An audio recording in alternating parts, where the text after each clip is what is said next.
Bonjour à tous, chapitre 4, gravitation et évolution de l'univers. Donc comme vous voyez sur ce très beau fond d'écran d'une galaxie, c'est la galaxie d'Andromède qu'on peut voir à l'œil nu dans le ciel. Comme vous voyez sur ce fond d'écran, on va parler de l'univers, on va parler d'une loi, d'une force qui est présente partout dans l'univers et qui s'appelle la gravitation. Et c'est cette force-là qui est à l'œuvre dans tout ce qui est de la mécanique, l'évolution de ces grands astres qu'on peut voir dans l'univers. Alors le plan du cours, en 1, on va voir ce que c'est que la gravitation universelle. Ça va être très général, on ne va pas trop rentrer dans les détails. En 2, on verra plus précisément comment est-ce qu'on peut modéliser les interactions et comment est-ce qu'on peut calculer la valeur de cette interaction gravitationnelle, puisqu'elle est réelle, on peut mesurer sa valeur, on peut comparer sa valeur à celle d'autres interactions.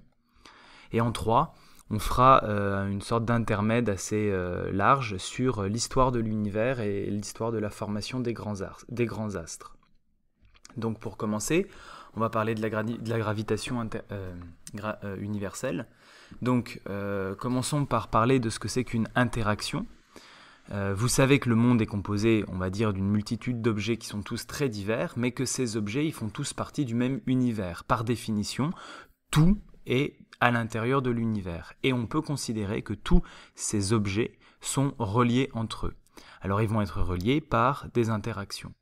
On va prendre un cas très simple, si on imagine un vase posé sur une nappe qui est lui-même posé sur une table. Donc c'est exactement l'image que vous avez ici, le vase, la nappe, la table. Si je tire brutalement la nappe, vous savez ce qui se passe, le vase va être entraîné et va tomber. Si je tire brutalement le vase, en appuyant sur la nappe, je vais faire glisser la nappe sur la table. Tout ça c'est très simple et vous le saviez déjà, c'est simplement le fait que le vase et la nappe agissent l'un sur l'autre. On va dire qu'ils interagissent. Le mot d'interagir, ça veut dire qu'ils agissent entre eux. Ils agissent l'un sur l'autre. Ils interagissent. Alors on peut avoir différents types d'interactions, maintenant qu'on a compris ce que c'est qu'une interaction. Le vase et la nappe, ils étaient en contact. Et c'est pour ça qu'ils interagissaient. C'est ce qu'on appelle une interaction de contact. Mais on peut imaginer des objets qui ne soient pas du tout en contact, mais qui soient à distance et qui interagissent. Donc c'est le cas par exemple de cette vidéo. Alors je ne vais pas cliquer sur le lien parce que je l'ai déjà ici. Donc dans cette vidéo, vous avez un monsieur donc, qui a placé dans 2 petits bouchons de plastique qui vont flotter, il a placé des métaux. Alors vous allez voir, parce qu'il va y avoir un arrêt sur image, qu'à gauche vous avez un aimant, à droite vous avez un fer doux. Et il pose ça sur de l'eau pour que ça flotte. Et vous allez voir ce qui se passe, on laisse librement évoluer les 2 petits flotteurs, et puis qu'est-ce qui se passe ? Vous allez voir que l'aimant et le fer vont avoir tendance à s'attirer, à se rapprocher le plus possible, jusqu'à rentrer complètement en contact. Alors là, qu'est-ce qui s'est passé ?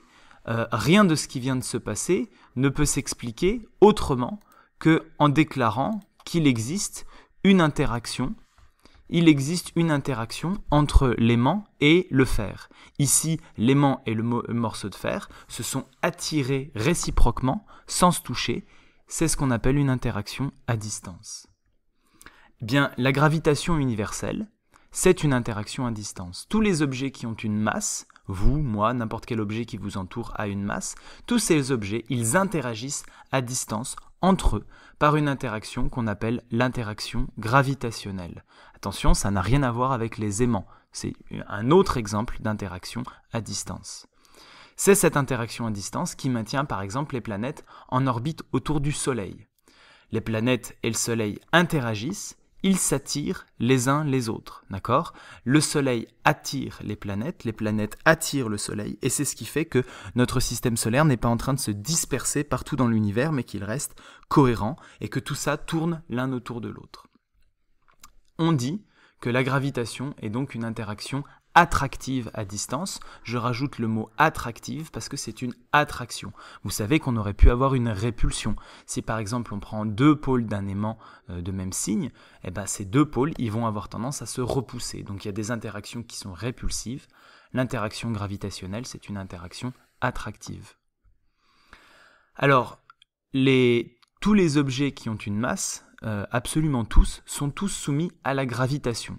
c'est-à-dire qu'ils s'attirent les uns les autres. Donc ça peut être les objets les plus variés, du plus léger au plus lourd. C'est l'atome, le stylo, le paquebot, un astéroïde, voire même une galaxie.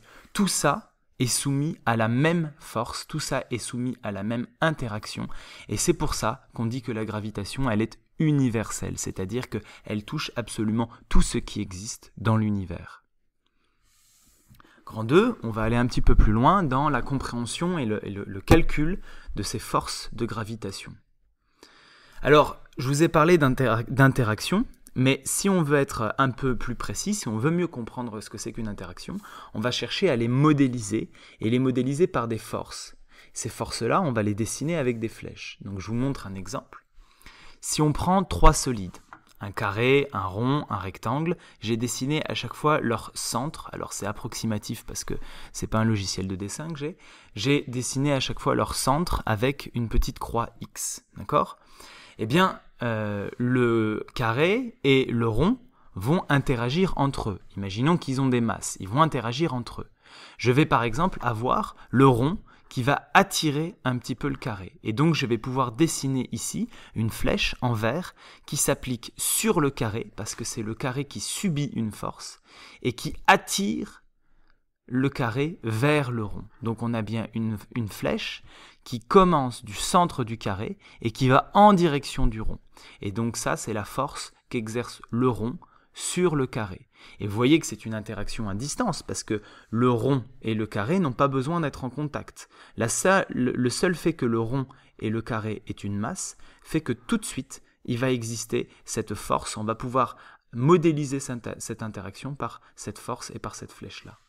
Et puis réciproquement, si le rond attire le carré, eh bien le carré attire le rond.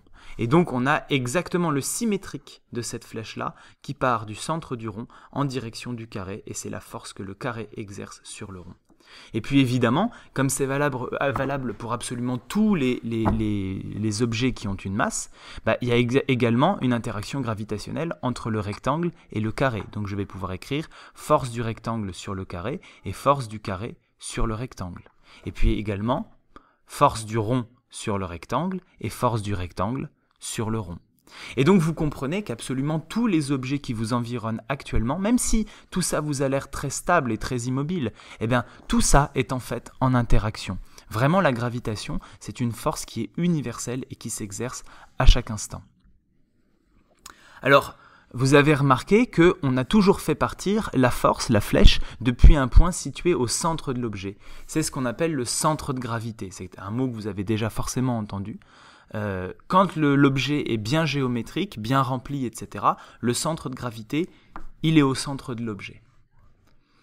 Alors les forces, elles sont toujours dessinées le long d'une droite imaginaire qui relie les deux objets. Tout à l'heure, je voulais pas faite, cette droite. Ça aurait été une droite qui aurait suivi mon curseur comme ça.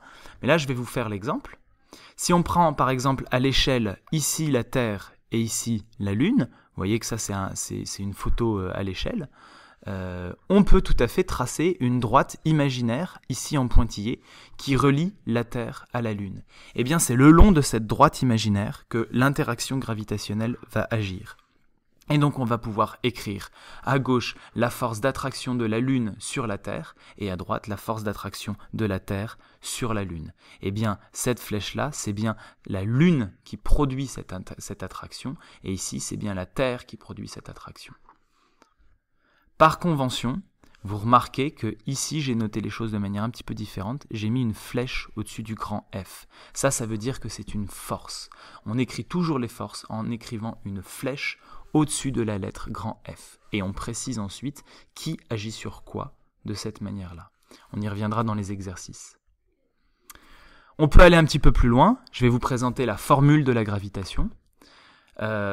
Si on prend deux objets A et B, de masse respective MA et MB, et séparés de la distance D, on a une formule qui nous permet de calculer la valeur de la gravitation. Et cette formule, c'est la suivante. F de A sur B, qui est égal à F de B sur A, c'est des forces réciproques, d'accord ? La Terre attire le Soleil autant que le Soleil attire la Terre. F de A sur B égale F de B sur A est égal à grand G fois le produit des deux masses divisé par la distance au carré. Le produit des deux masses divisé par la distance au carré. Ici, grand G, c'est cette valeur-là. Vous voyez qu'un 10 puissance moins 11, c'est une très petite valeur. C'est pour ça que là, si on n'a pas des masses énormes, on ne sent pas énormément la gravitation. Et vous remarquez que les masses, il faudra bien les mettre en kilogrammes, les distances en mètres, et la valeur de la force en newton. Voilà, je m'arrête ici pour la première partie de cette vidéo. À bientôt ou à tout de suite pour la deuxième partie.